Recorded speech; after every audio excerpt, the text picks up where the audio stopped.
Debunking Multiversal Naruto. Take 2. Because you would have to prove that the size of the dimension. As we see here, 2 shows his high level of incompetence. First off, this is a completely different tiering system than what I am using. Second, this only applies to pocket dimensions, not completely different time spaces.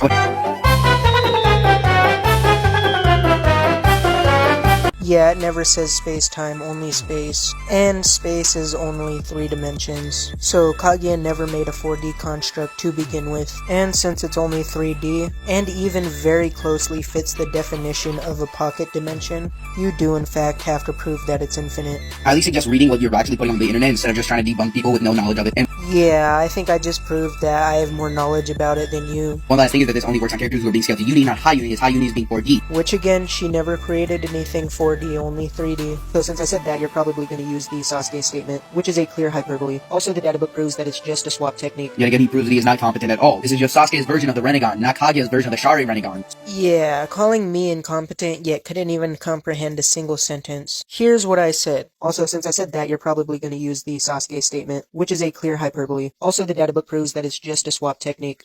Now, you're trying to clown on me for not watching Naruto, which I have, yet you couldn't even understand what I meant by the Sasuke statement. Yes, Rin Sharingan is different from Rinnegan, but again, I wasn't even talking about the Rin Sharingan in this moment.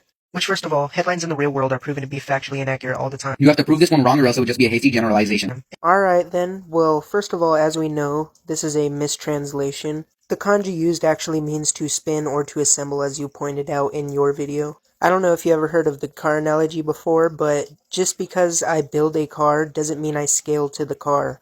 Like, I wouldn't be as strong or as fast as the car just because I built it. This is further supported by the fact that it actually took time for the massive Truth Seeker orb to actually get big. And speaking of which, the databook for the expansive Truth Seeker orb never even refers to it as a time space or a space. It only refers to it as a Truth Seeker orb. Also, further proving that it's not universal or infinite is the fact that it only threatens to destroy the world, not the universe. I don't know about you, but if a universe exploded, it wouldn't only destroy a single planet. That's not even to mention the fact that since the databooks are written from the shinobi's perspective, the title could be referring to the way Sakura described it. But again, that's just the title. Let's read the body paragraph. It's a technique that Kaguya, who owns the Ren Sharingan, uses in an instant. She can move the world she's in, together with other people, to different dimensions. None of that even comes close to saying that she created the dimension. It only says that she traveled between them, as I said in my other video.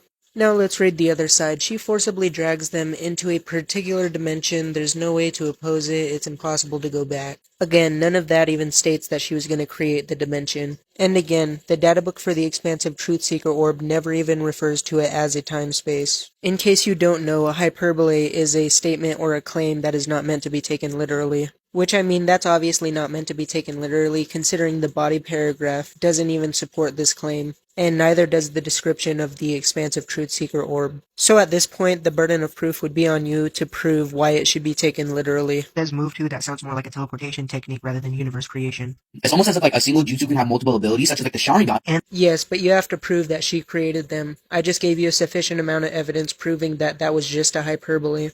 Oh yeah, and the description of the Rin Sharingan doesn't even talk about universe creation. It proves that Kaguya doesn't scale to her dimensions. And that's of course because she never created them, she just transports between them. A lot of people like to say that since they're hers, that she created them, which is like most who try to debunk me prove themselves that they have never watched Naruto. Because if you did watch Naruto, you would know that she's getting pressed by 5 different people, which would just mean this feat is a complete outlier. Yeah, no, it's not an outlier. Here's the definition. Did you forget already? You literally made a whole video talking about how Naruto scaled to Kaguya. And if Naruto scales to Kaguya, then that means that it's consistent since Naruto and Sasuke were both being held down as well. So if they're all relative and they're all being held down, then it's not an outlier. It just means she doesn't scale to the dimension. You trying to say that she still scales to the dimension even though the gravity is obviously affecting her? It's just a complete contradiction. How would you scale to something yet its forces can still overpower you? So no, she does not scale to the dimension and she did not create it. You said something else, but I already addressed all that in the beginning. But yeah, that's just my take. Let me know what y'all think in the comments.